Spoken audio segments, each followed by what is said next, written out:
Boa tarde. Boa tarde. Nessa linda tarde chuvosa, é lindo assim, os nossos olhos aqui precisam enxergar a beleza em tudo, né? O que seria de nós se não fosse a chuva, né? Então, nessa linda tarde de chuva, vamos dedicar mais alguns minutinhos ao estudo de nós mesmos, ao autoconhecimento. E no tema de estudo hoje, nosso tema de estudo hoje, vocês estão me ouvindo bem? É um assunto que ainda suscita muitas dúvidas e algumas angústias, tanto dentro como fora do meio espírita. Vamos conversar um pouquinho sobre doação de órgãos. E, obviamente, como estamos dentro de uma casa espírita, vamos levar esse estudo para a ótica, para a visão da doutrina espírita. Bem, o objetivo maior da nossa vida na Terra é o aprendizado, a vivência do amor. É para isso que Deus permite que voltemos à Terra sucessivas vezes. Em suma, o objetivo das nossas reencarnações é este: o aprendizado da vivência do amor, aprendermos a amar. E dentre as muitas formas que Deus nos oferta para vivenciarmos, para exercitarmos este amor, uma delas é a possibilidade de doarmos os órgãos do nosso corpo físico.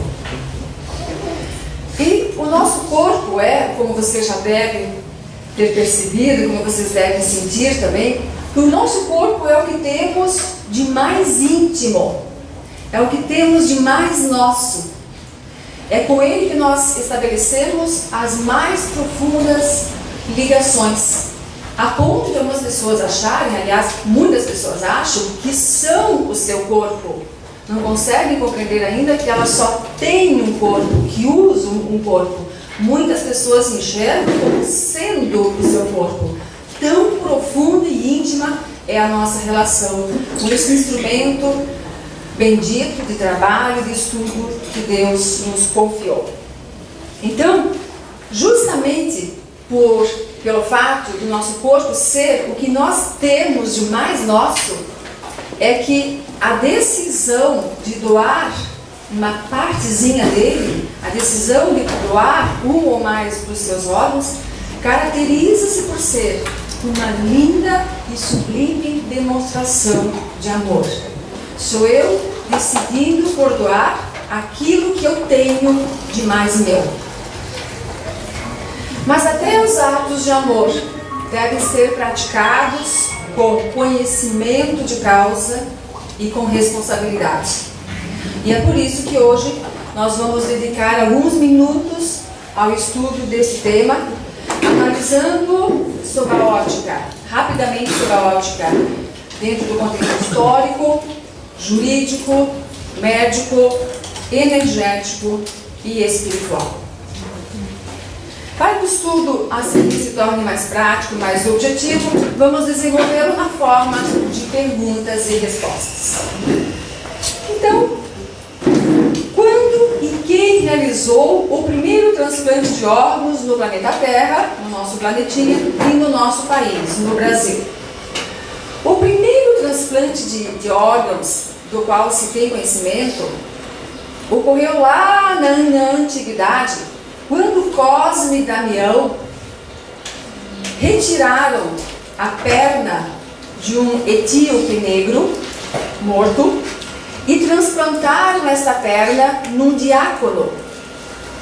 E fizeram esse transplante com o diácono dormindo. O transplante deu certo, funcionou, o diácono sobreviveu ao transplante e dali em diante passou a viver com uma perna de cada cor. Então é uma história bem interessante, tudo indica que é verdadeira, porque eu procurei a possibilidade de ser apenas uma lenda, né? Mas várias fontes citam essa história como sendo verdadeira. Já na história moderna, na medicina moderna, né? O primeiro transplante oficialmente realizado ocorreu em 1933 quando um médico ucraniano chamado Voronoi realizou um transplante renal. Foi um transplante de rim.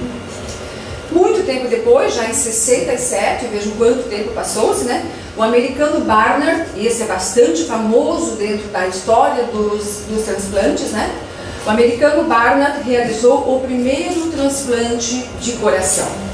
E no Brasil, logo em seguida, em 68, o Dr. Marcel Machado realizou um transplante de fígado. Então, esse transplante de fígado em 68 foi o primeiro transplante realizado em solos brasileiros.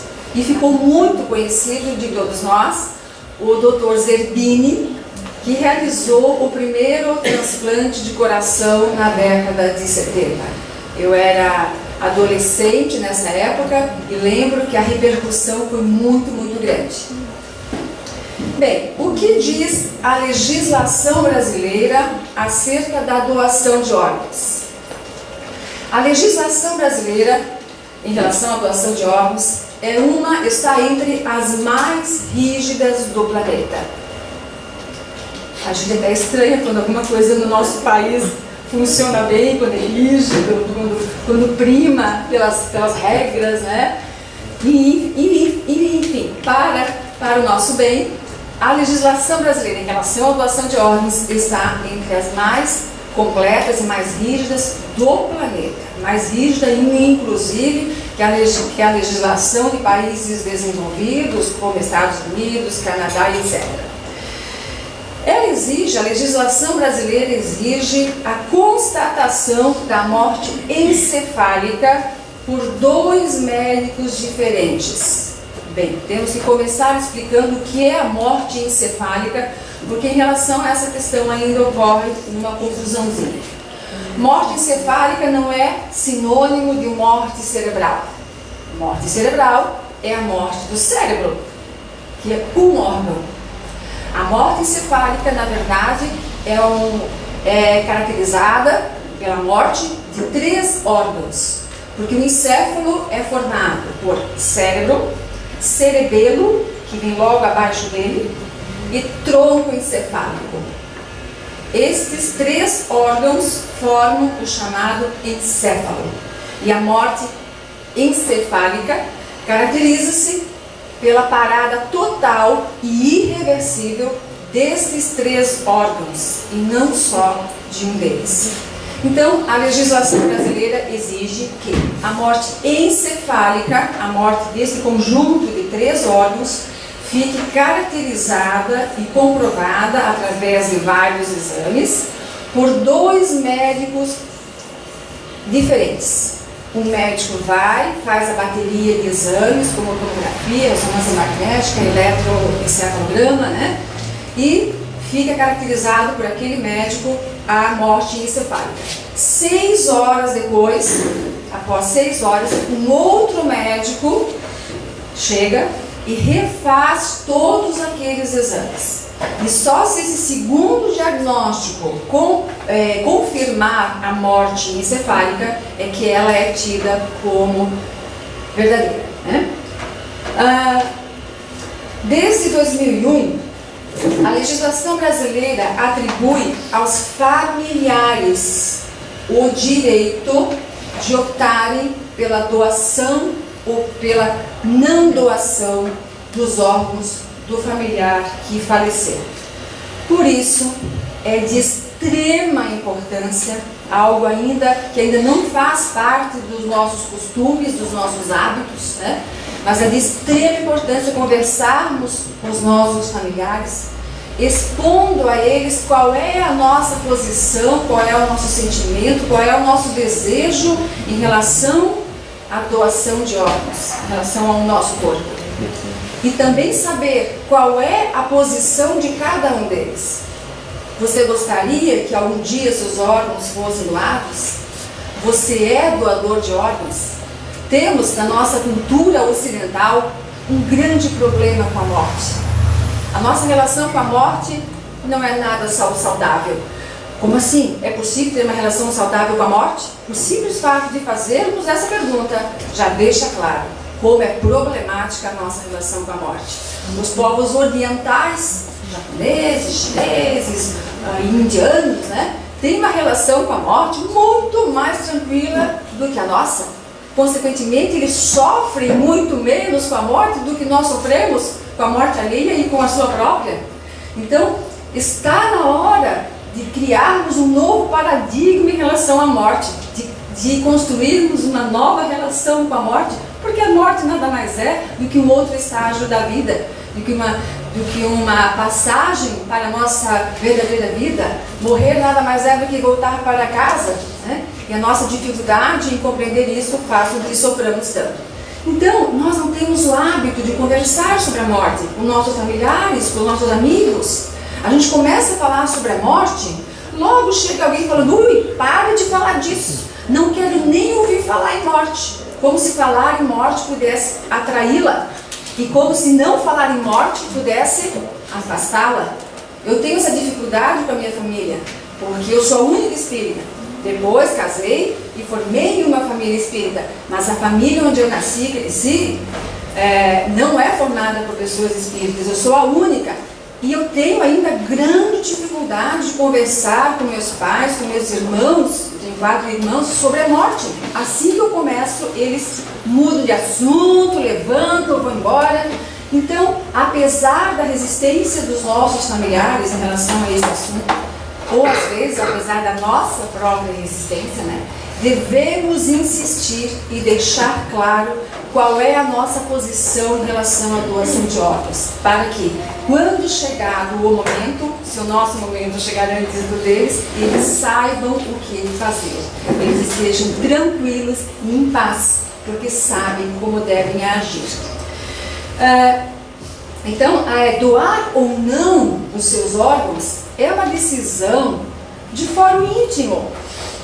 É uma decisão que deve ser motivada apenas e unicamente pelo amor, pelo desejo de minimizar o sofrimento de alguém, pelo desejo de dar uma sobrevida a alguém, pelo desejo de dar uma segunda chance a alguém. Só por isso. Nenhuma pressão, nós não devemos de forma alguma tomar a decisão de doarmos nossos órgãos por conta da pressão que sofremos muitas vezes pela sociedade, pressão exercida pela sociedade, pela família, por grupos religiosos, pela classe médica. Ninguém tem o direito de decidir o que eu devo e o que eu não devo fazer com os meus órgãos. O corpo é o que eu tenho de mais meu e só eu tenho o direito de saber o que deve ser feito com ele. Então, a decisão de doar deve ser tomada por conta do desejo autêntico de fazê-lo e jamais cedendo a pressões, porque infelizmente a gente observa com alguma frequência pressões externas para que as pessoas doem órgãos, como se o fato de não doá-los fosse algo vergonhoso. Mas como assim? Não vai mais precisar dos seus órgãos após a morte do corpo? Para que mantê-los? Serão desintegrados pelo tempo, pela terra, pela decomposição ou pelo fogo? Por que desperdiçá-los? Cada um tem seus motivos para querer e para não querer doar os seus órgãos. E quaisquer que sejam esses motivos, não cabe a nós julgá-los e muito menos condená-los. Cabe a nós apenas respeitá-los. Todos os sentimentos devem ser respeitados, porque cada um de nós tem uma história. Cada um de nós traz uma bagagem. Cada um de nós é um universo mental e emocional único. E aquilo para o qual eu já estou preparada hoje pode ser algo ainda impensável e absurdo e horripilante para o meu companheiro, para o meu irmão. Ele está vivendo um momento na sua história de vida, eu estou vivendo o meu, e um deve respeitar o momento do outro. Então, o Espiritismo apoia plenamente, total e plenamente, a doação de órgãos, mas não constrange ninguém a realizá-la. Apenas informa, esclarece e respeita a decisão tomada, a decisão de cada um. E, obviamente, rejubila-se quando o amor e o desapego conseguem falar mais alto. E, ainda em relação à nossa legislação, de modo geral, são aproveitados órgãos saudáveis de doadores de até 70 anos de idade. Até aqui tudo tranquilo? Se quiserem me interromper, fazer alguma pergunta, fiquem à vontade, tá? Eu sei que esse é um tema que ainda suscita bastante dúvidas e vamos aproveitar esses minutinhos que a casa nos concede para tentar elucidá-las.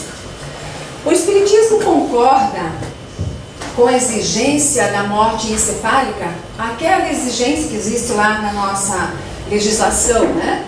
Em relação à morte encefálica, em relação à constatação da morte encefálica, formada por cérebro, cerebelo e tronco encefálico. O Espiritismo concorda com essa posição. Quem nos responde é o Espírito Joana de Ângeles no livro Dias Gloriosos. Ela diz assim: felizmente, a medicina concluiu que a morte real é a que decorre da inutilização do tronco encefálico e não mais apenas da morte aparente dos neurônios cerebrais. Por muito tempo a morte foi caracterizada apenas pela morte dos neurônios cerebrais. E antes disso, pela parada do coração, pela cessação dos batimentos cardíacos, né? Então, sim, Joana de Ângeles deixa claro que esta posição da medicina terrena em relação à morte encefálica está correta. O doador de órgãos deve tomar algum cuidado em vida? Sim, deve esforçar-se por preservar a saúde, a qualidade dos órgãos que algum dia poderão ser doados. Quando inicia-se o processo de doação de órgãos? Quando o meu corpo morre? Quando eu desencarno nos meus órgãos retirados do meu corpo? É ali que se inicia a doação de órgãos? Não. A doação de órgãos inicia-se quando eu digo para mim mesmo, e devo dizer aos outros também, como nós já vimos, devo dizer aos meus familiares também: eu sou doador de órgãos. É neste momento que a doação se inicia. Eu sou doador de órgãos e vou cuidar deste presente que algum dia darei a algum dos meus irmãos, porque quero que ele receba o melhor de mim. Quero que ele receba o mais saudável e o mais belo órgão que ele tem direito de receber. A nossa responsabilidade, o nosso dever, já que essa foi uma decisão tomada por nós, né? Devemos assumi-la com toda a responsabilidade.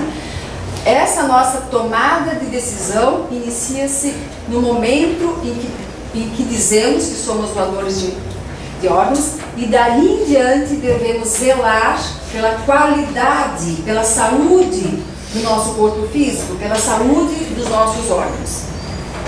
Devemos ser zelosos, cuidadosos em relação aos hábitos em geral, aos nossos hábitos em geral, tanto hábitos externos como internos. Devemos ser zelosos, por exemplo, em relação à nossa alimentação, porque bem sabemos que uma alimentação equivocada pode prejudicar grandemente os nossos órgãos.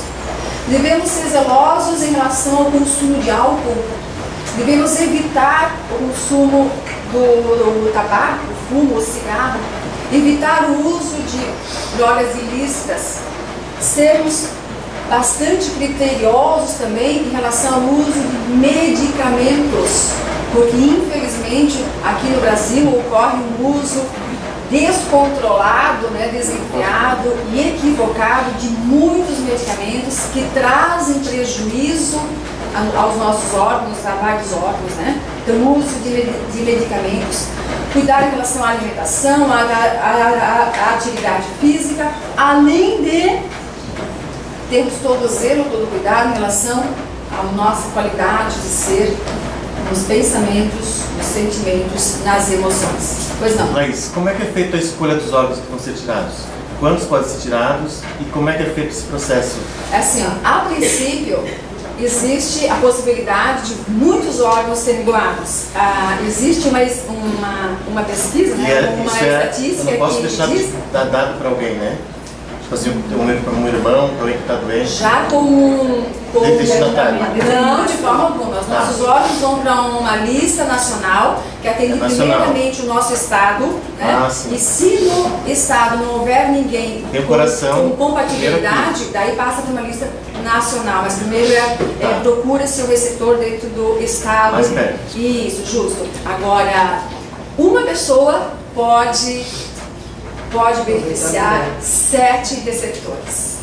Já vamos falar sobre os órgãos que podem ser doados ainda em vida, porque existe a doação em vida, como a gente sabe, né? Então, só para completar aquela questão antes, temos que ter essa preocupação de doarmos órgãos de qualidade.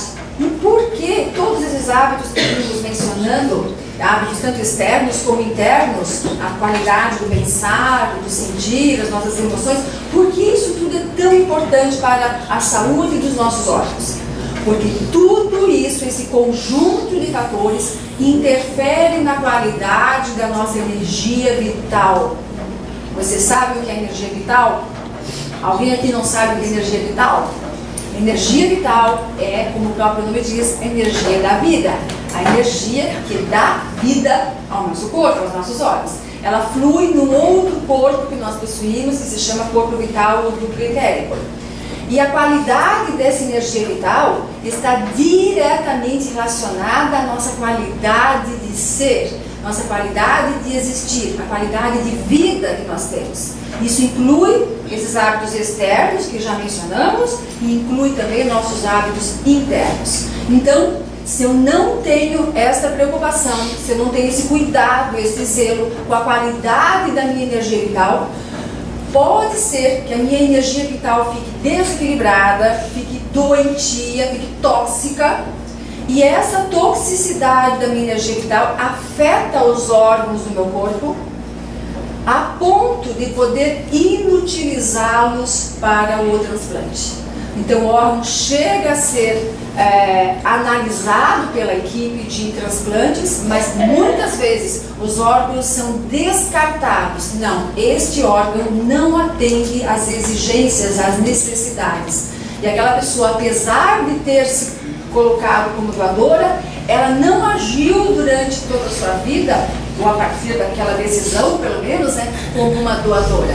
Ela não cuidou da qualidade do órgão que um dia ela poderia doar. Na maioria das vezes, esses órgãos são classificados como não utilizáveis apenas pelos equívocos de hábitos, equívocos de conduta que nós temos durante a vida. Tanto conduta externa como conduta interna. É como doar sangue. Exatamente. No exame isso pode ser o sangue ou não. Isso, mas até no sangue vai a nossa energia vital. Quando nós doamos sangue, nossa energia vital está indo junto. Mais uma preocupação que nós devemos ter como doadores de sangue. Eu sou doadora de sangue há uns 10 anos já. E de vez em quando eu me pego pensando, uau, o ônibus do Hemósfero está chegando na semana que vem. Eu vou pegar uma senha para fazer doação. Mas espera aí, como será que está a minha energia vital? Porque além de todos os componentes físicos do meu sangue, eu sei, como espírito, eu sei que a minha energia vital vai junto. Será que a pessoa que vai receber o meu sangue não vai passar mal? Será que ela não vai ficar tonta? Então é uma preocupação que nós, que já temos um olhar um pouco ampliado em relação à vida, temos que ter. A qualidade do ser de cada indivíduo influi diretamente na qualidade de todos os seus órgãos, de todos os seus fluidos, de todo o seu corpo. Isso pode ser uma das causas da rejeição. Vamos chegar. Essa gente é uma beleza. Acho que é a próxima pergunta, mas já vamos chegar lá, tá? Então, energia vital de qualidade para que, quando chegar o momento, se chegar o momento de doarmos os nossos órgãos, doemos órgãos de qualidade. Doemos realmente para aquela pessoa o que nós tínhamos de melhor para lhe ofertar. Quando eu escolho uma cesta de maçãs para presentear um amigo, porque eu sei que ele adora maçãs, que maçãs eu vou escolher para ele? As maçãs feinhas, machucadas, podres? É claro que não. Eu vou escolher as mais bonitas, as mais viçosas, as mais saudáveis maçãs que eu encontrar. Ora, se eu tenho essa preocupação de uma cesta de maçãs, como é possível que eu não a tenha com os órgãos do meu corpo, que um dia podem ser presenteados a um irmão? Então, a adoção de órgãos inicia-se no momento em que tomamos essa decisão e dizemos para nós mesmos e aos outros: sou doador de órgãos. De hoje em diante, vou prestar mais atenção e ser mais zeloso com a minha qualidade de vida.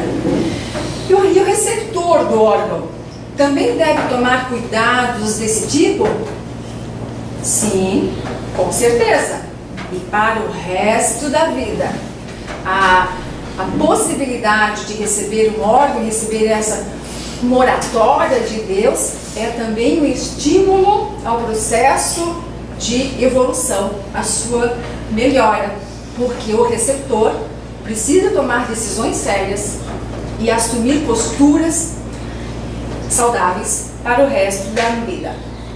A situação do receptor é bastante delicada, porque a sua energia vital, ora, até então, até o momento da retirada do órgão do corpo, esse órgão era mantido vivo pela energia vital do doador, certo? Por isso, a máquina não pode ser suspensa.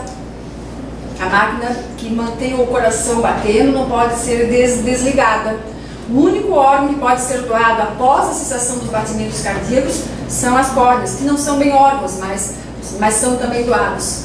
Os outros órgãos precisam que o coração continue batendo para que continue havendo a oxigenação do corpo e dos órgãos, né? Senão o órgão entra em hipóxia, em anóxia, em morte, em necrose, tudo é muito rápido. Então é necessário que a máquina continue fazendo o coração bater mesmo quando já foi constatada a morte encefálica.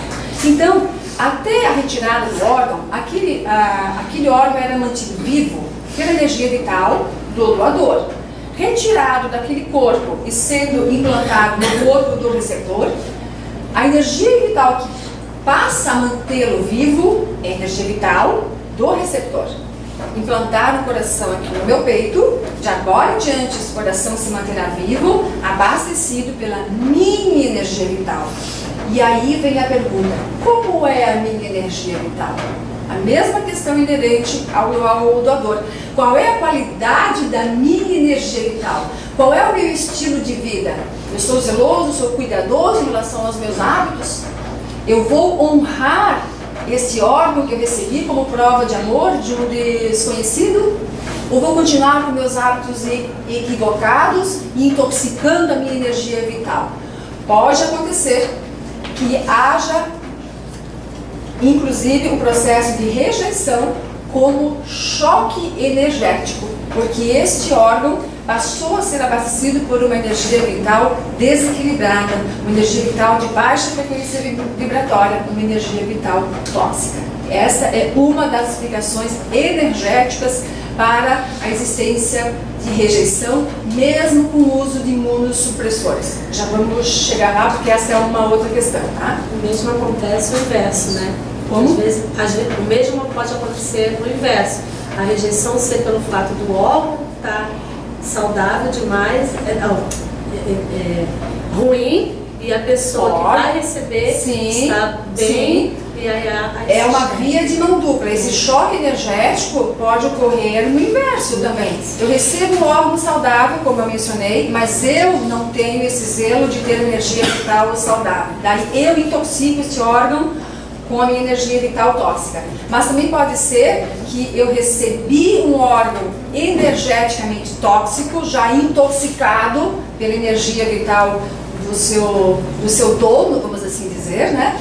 E aí, como eu vibro numa frequência maior, a minha energia vital entra em choque com aquele órgão. Só que neste caso, esse processo é revertido, porque a energia vital saudável abastece o órgão com energia de saúde. Né? Um processo construtivo. É o que não era tão bom assim, se transformando em algo melhor, né? Normalmente quem doa, as pessoas estão boas, né? Como? Normalmente a pessoa que recebe o órgão, a outra família vem conhecer, e é tão bonito, né? Fala tão bem da pessoa que se foi, né? Que deixou o órgão para o outro.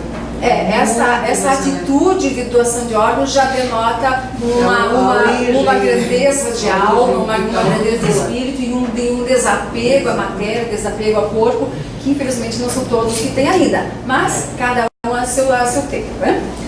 Então, daí a necessidade de mudança de hábitos por parte do receptor. Às vezes ele precisa sim fazer uma avaliação do tipo de vida que ele leva, das suas condutas, né, dos seus hábitos, inclusive hábitos do pensar e do sentir, e se preciso for fazer sim uma mudança de hábitos, obviamente, para melhor, né?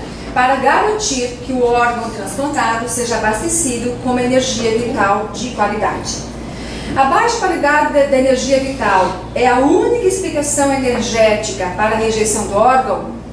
Em relação à energia vital, ficou claro? Tudo certo?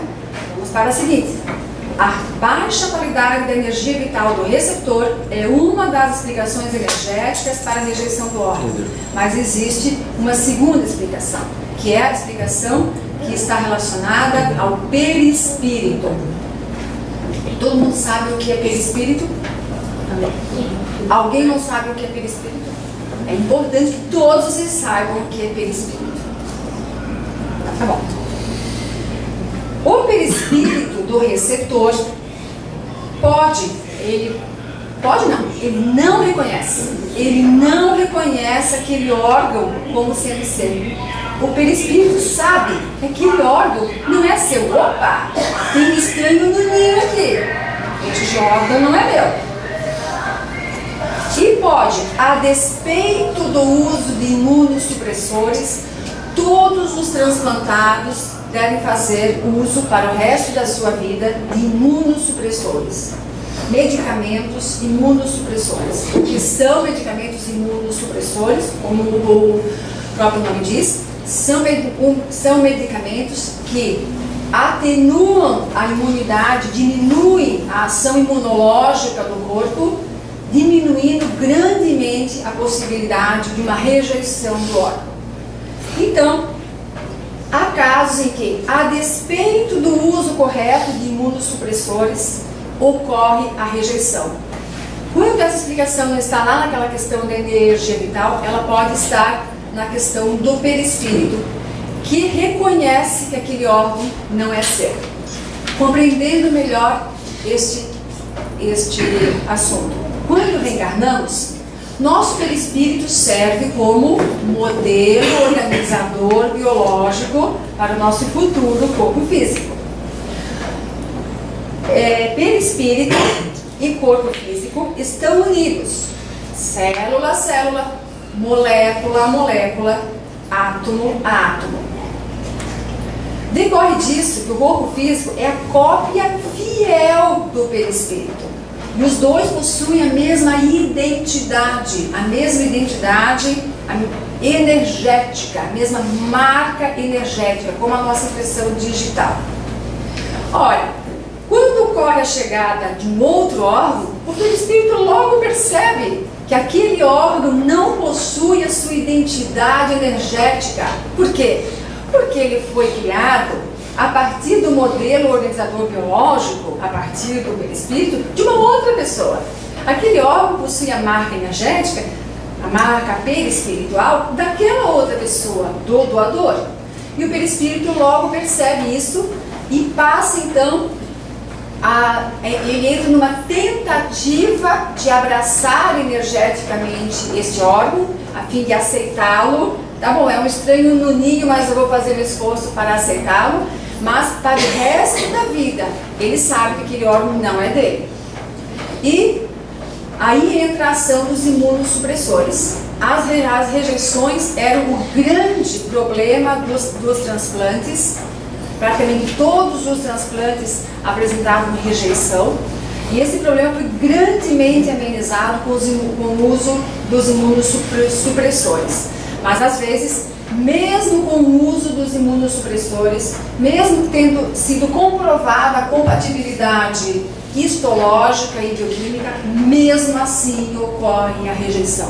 E a explicação para isso é o fato de que, nesses casos, a diferença energética de vibração de um perispírito para o outro é muito grande e o imunossupressor não dá conta do recado. O órgão que chegou foi criado a partir de um perispírito muito diferente do meu. Um perispírito que vibra numa frequência muito diferente da minha. E essa diferença muito acentuada faz com que os medicamentos não consigam inibir a rejeição. Então, aqui nesses casos, é o perispírito literalmente rejeitando aquele órgão pelo fato de as características energéticas perispirituais do doador e do receptor serem muito diferentes. Tudo tranquilo? Isso que ocorre no desencarne. Sim, aí se ocorre o que pode ocorrer no caso de uma rejeição? Pode ficar por isso mesmo e ocorrer o desencarne, pode se partir também para um retransplante. Tira-se o fígado, tira-se o rim porque houve rejeição, faz-se uma segunda tentativa, uma terceira tentativa, né? Às vezes se obtém sucesso e às vezes não. E aí a gente se pergunta, por que às vezes uma pessoa faz várias tentativas com vários órgãos e nunca tem sucesso? Bem, aí chegamos agora à última e a mais importante explicação, creio eu, em relação a essa dinâmica da rejeição, que é o fato de que nem todos nós recebemos moratórias para ficarmos aqui por mais algum tempo, mais alguns meses ou mais alguns anos. Acontece muitas vezes que simplesmente chegou a nossa hora.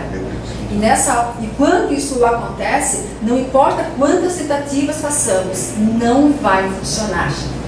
O que fazer nessa hora? Ter humildade e fé, aceitar que está tudo certo, minha hora chegou, o que vai acontecer é o melhor para mim, é o que estava previsto, e seguir adiante. Minha caminhada acabou aqui nesse plano, mas eu vou continuar lá. Então, há essa questão da história de cada um, do merecimento, do mérito de cada um, da lei de causa e efeito, da lei de ação e reação, várias questões que entram nessa dinâmica da rejeição. Não é só a questão energética. Bem,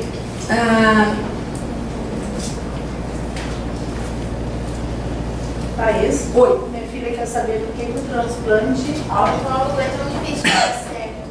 O transplante? Autólogo de células hematopoéticas, por exemplo. Não estudei transplante autólogo. Aliás, eu nem sabia que ele é difícil de dar certo. Porque na verdade é as células da própria pessoa. Sim, que supostamente devia ser aceito com facilidade, né? Não, eu não entrei nessa questão do transplante autólogo. Casos que dá certo, a pessoa tem. Talvez seja porque o caminho não seja por aí, né? Às vezes a ciência terrena insiste em algumas coisas que na verdade não tem razão de ser, não sei. Eu nunca estudei sobre o transplante autólogo. Então, e esses casos de rejeição por incompatibilidade energética, tanto em relação à energia vital como em relação ao perispírito, podem ser atenuados e até resolvidos com amor. O amor é a força, a energia mais poderosa do universo. O amor transpõe montanhas, inclusive as montanhas energéticas, os obstáculos energéticos. Então, esses casos podem ser inclusive resolvidos com o profundo e verdadeiro altruísmo por parte do espírito doador e pelo profundo e verdadeiro sentimento de gratidão por parte do receptor. Quando o amor se interpõe, quando o amor fala mais alto, muitos obstáculos são resolvidos. O perispírito do doador, essa é uma questão que intriga muitas pessoas, inclusive espíritas. O perispírito do doador sofre algum dano, algum prejuízo por conta da doação de algum ou alguns órgãos do seu corpo físico? Conversando com os amigos espíritas, com frequência a gente ouve nem que seja brincando. Ah, eu não sei se eu vou doar os meus órgãos, vai que eu vou ficar lá com o meu perispírito com um buraco no peito, vou ficar sem um rim, vou ficar sem o meu fígado, né? Eu não sei se as pessoas falam isso só brincando ou se no fundo elas têm esse receio mesmo, mas a gente ouve isso com alguma frequência. Então, resposta: de forma alguma. Um ato de amor, de caridade autêntica, jamais traz prejuízos a quem quer que seja ou a o que quer que seja. O perispírito do doador mantém-se intacto, inalterado, tanto nas doações em vida como nas doações pós-morte. Que órgãos podemos doar ainda em vida?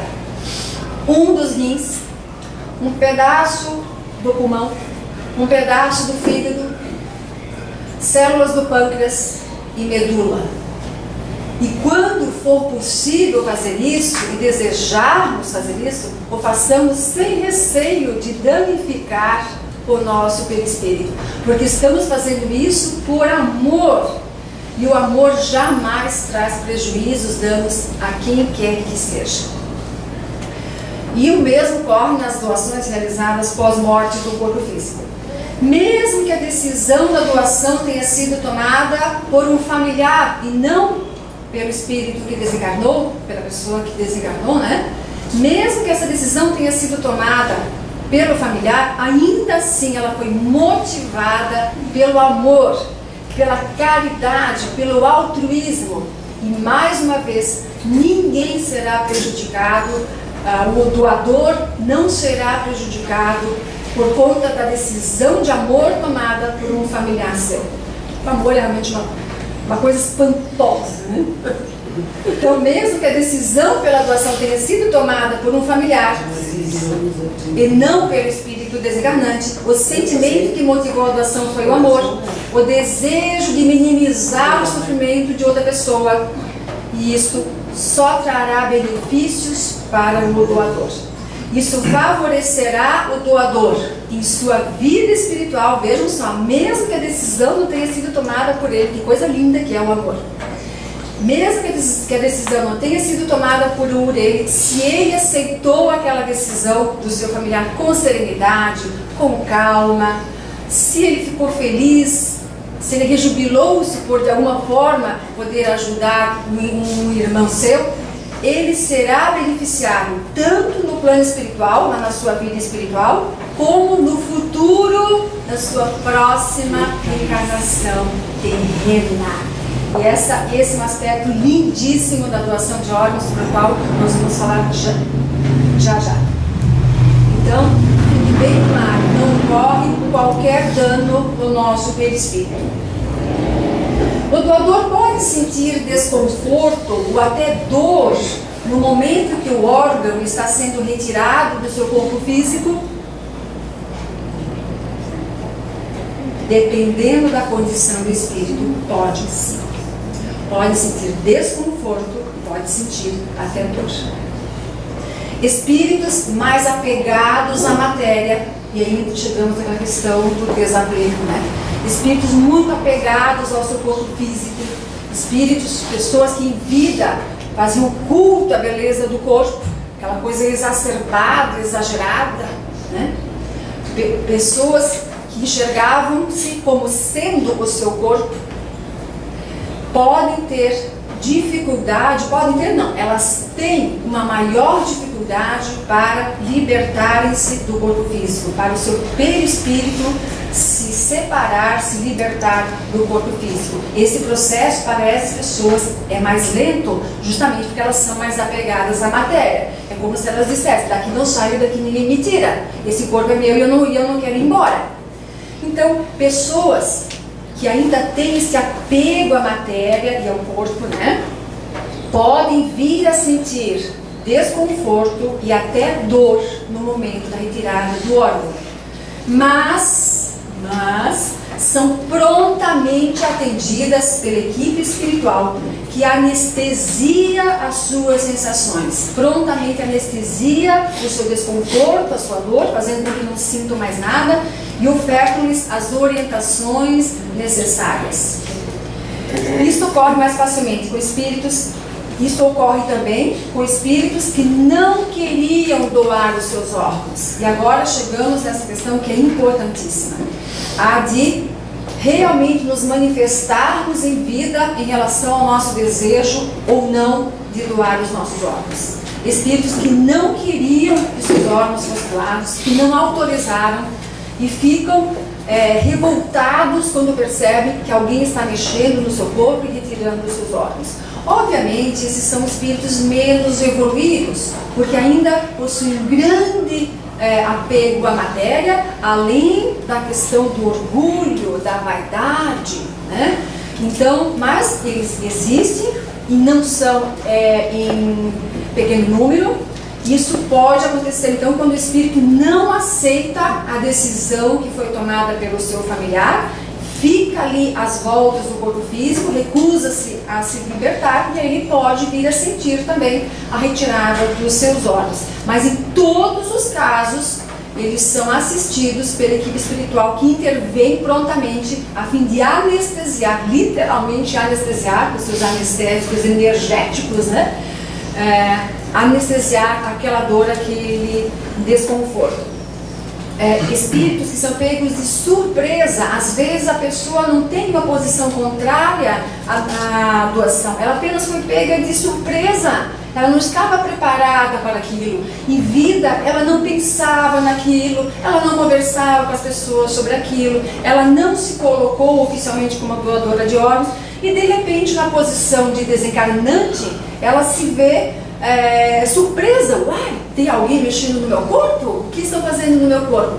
Essa situação de surpresa pode também dificultar o desenlace pelo espírito, fazendo com que o espírito venha a sentir desconforto ou dor. Eu gostaria de citar um caso que é muito estudado dentro desse assunto, bastante citado dentro desse assunto de doação de órgãos, que é um caso que aconteceu com um jovem gaúcho chamado Igor, que desencarnou como consequência de um acidente de moto. 4 dias após o seu acidente, foi anunciado, foi decretada sua morte encefálica. E a irmã dele, com a melhor das intenções, um gesto de caridade, um gesto de amor, doou o coração dele, doou o coração do Igor. O Igor nunca tinha conversado com ninguém sobre esse assunto e foi pego de surpresa e acabou sentindo desconforto de alguém mexendo no seu corpo e até dor. Mas prontamente foi atendido pela equipe espiritual e a dor cessou.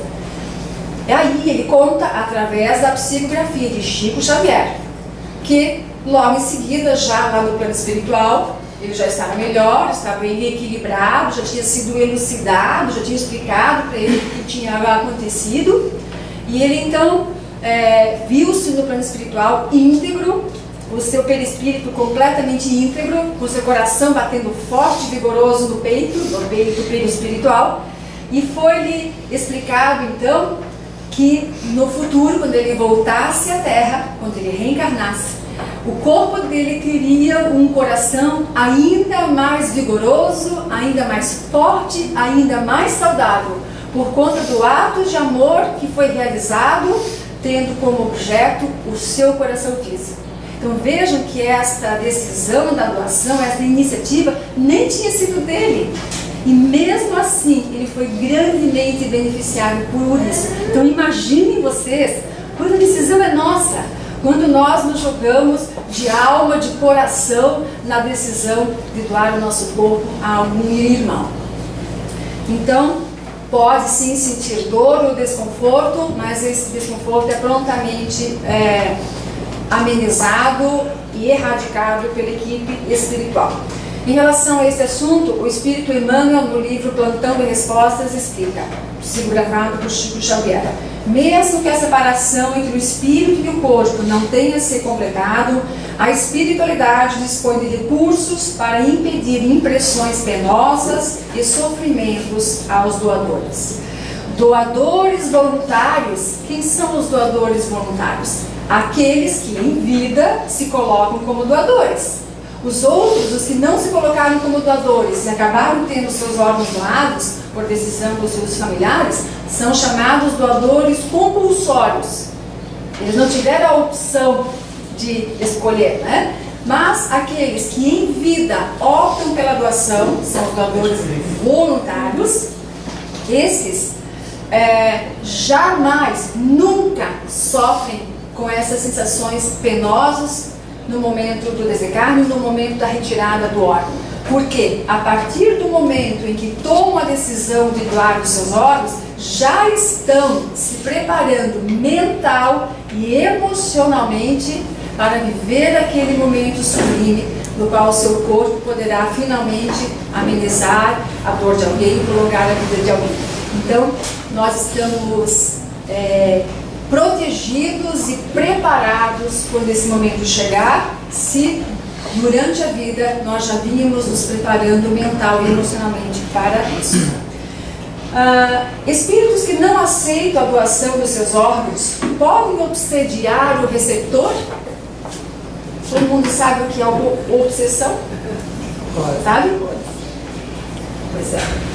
Pode. Nem tudo são flores na doação de órgãos.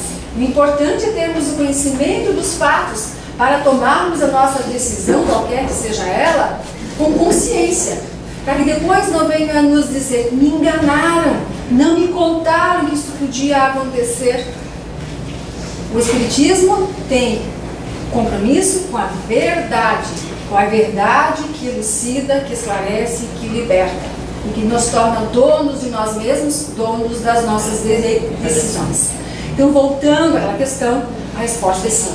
Espíritos menos evoluídos, ainda muito apegados ao seu corpo, espíritos que não foram consultados em vida sobre o desejo de doar ou não os seus órgãos, podem revoltar-se depois, porque não queriam que mexesse no seu corpo, não queriam que seus órgãos fossem doados.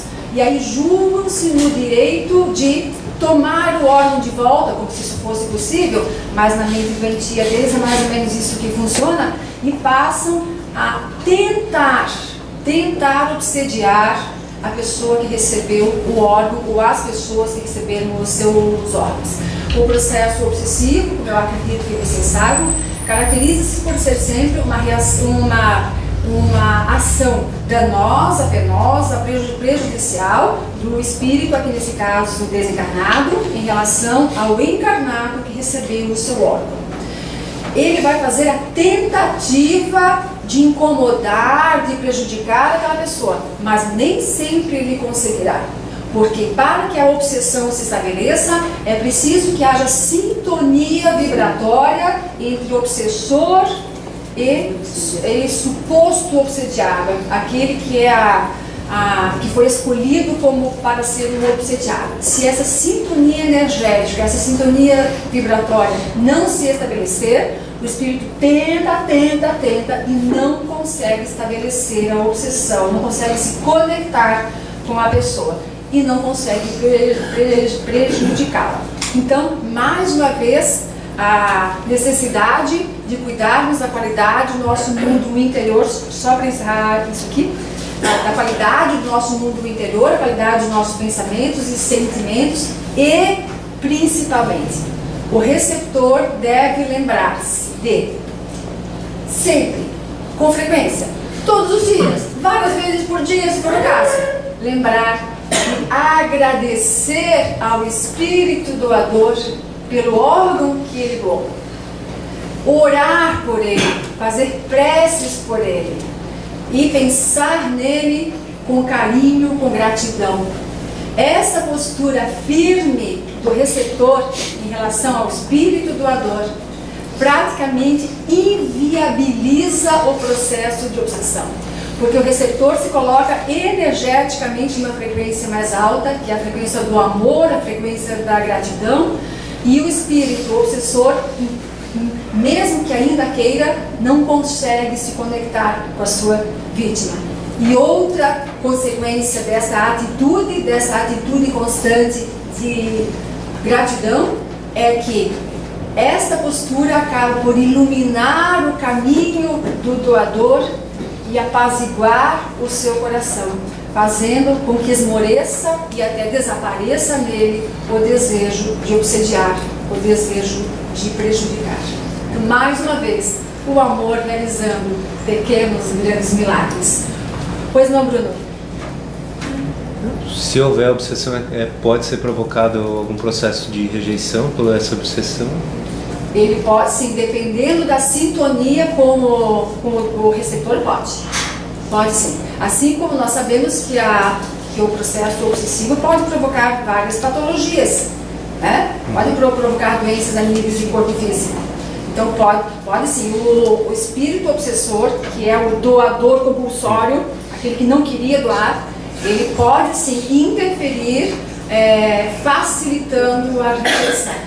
Mas será só uma tentativa. Daí vem a nossa responsabilidade no sentido de nos colocarmos numa posição na qual não estejamos ao alcance dele. Como fazer isso? Amando, sendo-lhe grato, né? E honrando o órgão que recebeu, né? Honrosamente eu vou viver agora para fazer jus, para ser merecedor deste órgão que você me deu. Um doador com tendência suicida pode levar o receptor ao suicídio? Pode, e há relatos. Pode. Há casos em que o doador se tornou doador compulsório após um suicídio. Ele se suicidou. O seu órgão foi doado. A pessoa que recebeu o órgão, alguns anos depois, poucos anos depois, suicidou-se também. É claro que houve aí um processo crescente de desequilíbrio, isso, mas que infelizmente culminou no suicídio. Então, mais uma vez chegamos naquela questão, como é importante respeitarmos as condições, as necessidades e os desejos de cada pessoa. E a ética há que prevalecer, não só em relação ao encarnado que precisa de um órgão para viver mais alguns anos, mas também em relação àquele que desencarnou. Os dois são merecedores da mesma ética, do mesmo cuidado, do mesmo zelo, da mesma caridade, né? Eu gostaria de encerrar mencionando dados bem interessantes em relação aos transplantes no nosso país. O Brasil ocupa o segundo lugar no mundo em número de transplantes realizados, só ficando atrás dos Estados Unidos. Neste ano de 2015, as doações caíram.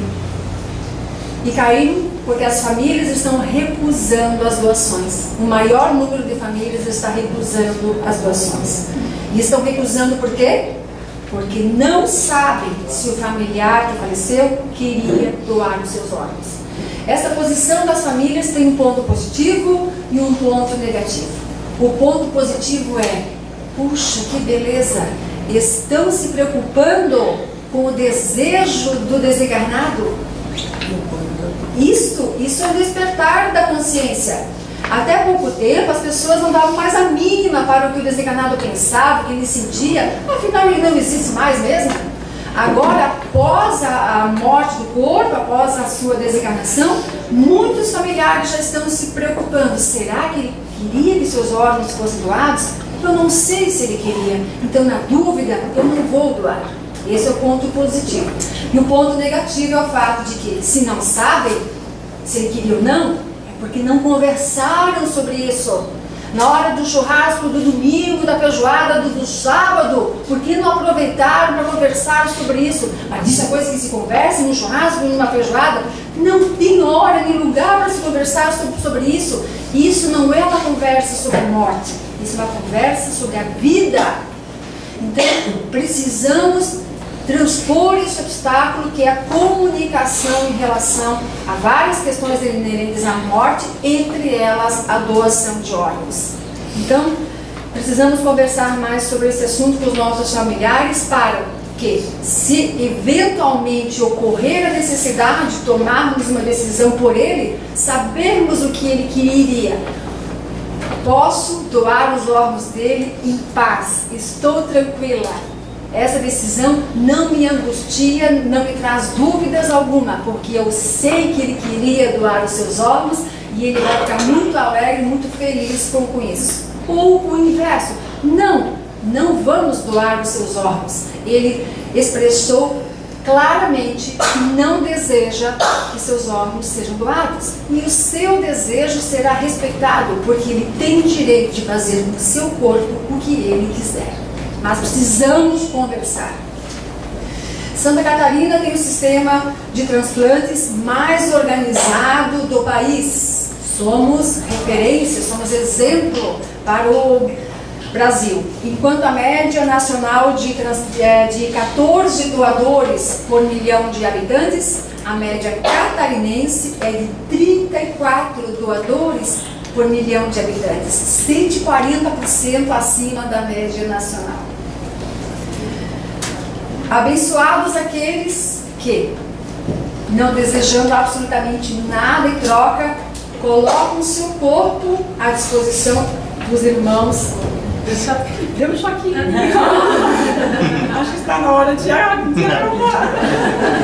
Dona Tânia pensando aqui um choque aqui. Dá um choque nela. A Sonora dá um choquinho.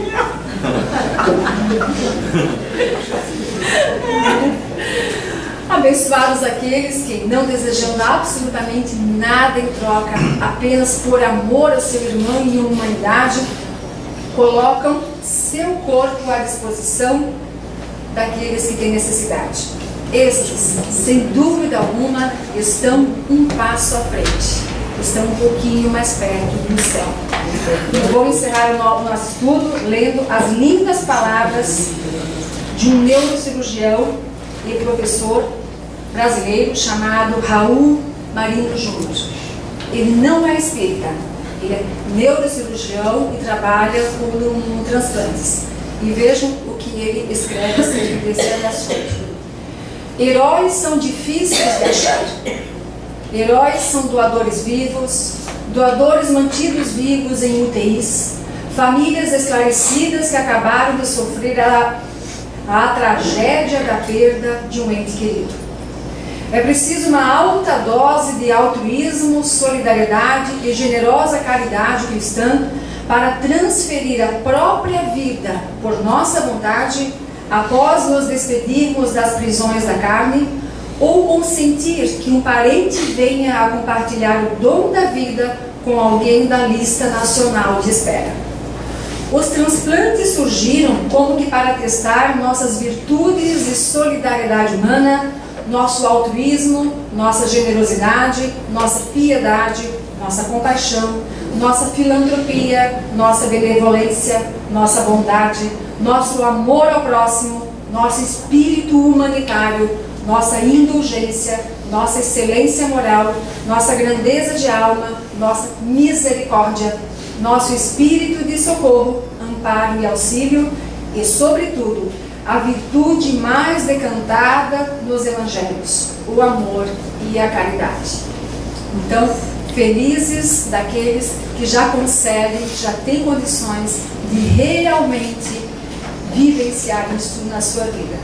A doação de órgãos há que ser sempre um ato de amor. É só isso que lhe dá aval e que garante a sua utilidade, tanto para o doador como para o receptor.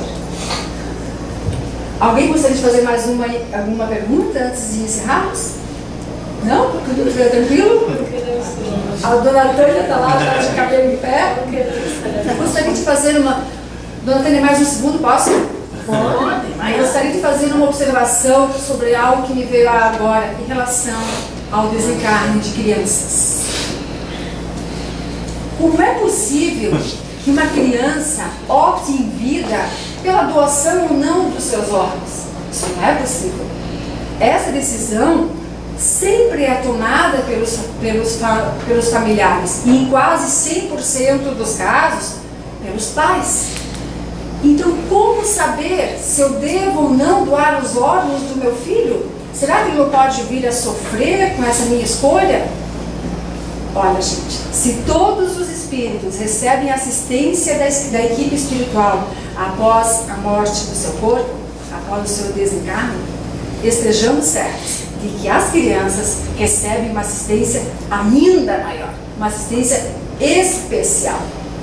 E além disso, esses espíritos que ainda não atingiram a fase adulta da existência terrena, esses espíritos que nós chamamos de crianças, tendem a ser mais caridosos, mais bondosos, mais altruístas, mais desapegados à matéria do que nós somos. Então, se muitos de nós já têm facilidade para liberar o seu corpo para ser usado por outra pessoa, as crianças a têm muito mais. Então, estejamos tranquilos de que, ao optarmos pela doação dos órgãos de uma criança, de um filho, estamos agindo de forma a trazer-lhes grandes benefícios, como nós já vimos antes, tanto na sua vida como espírito, lá no plano espiritual, como na sua futura encarnação terrena. Muitas vezes, a doação do órgão daquela criança, daquele espírito que estava vivendo a fase infantil, reequilibra danos, prejuízos energéticos que ele tinha lá de existências passadas. É o amor apagando uma multidão de pecados, uma multidão de erros, como também nos explicou o apóstolo Pedro. Né? Então, fiquem tranquilos em relação a isso. Ontem eu estava recolhida no meu quarto, estudando esse assunto, quando de repente entrou a minha filha de 8 anos. E ela disse: "Está estudando para a palestra, mãe?" "Estou." "Qual é o assunto?" "Doação de órgãos." Ela ficou me olhando. Órgãos do nosso corpo, como coração, fígado, pulmões. "Ah, e a gente pode morrer antes de doar os órgãos?" Eu me segurei para não rir. Na maioria das vezes a gente morre primeiro para doar depois. Mas também podemos doar alguns órgãos ainda em vida.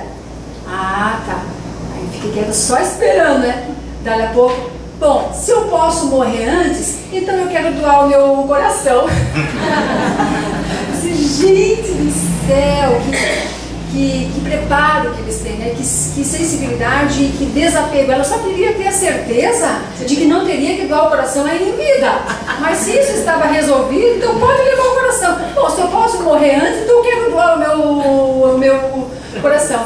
Então esse diálogo surreal com a minha filha fica como exemplo em relação à forma como as crianças encaram essa questão, que costuma ser de uma forma muito mais bonita, muito mais equilibrada e muito mais saudável do que a nossa. Muito obrigada pela atenção e eu peço 1000 perdões pelo passar da hora. Boa tarde. Obrigada.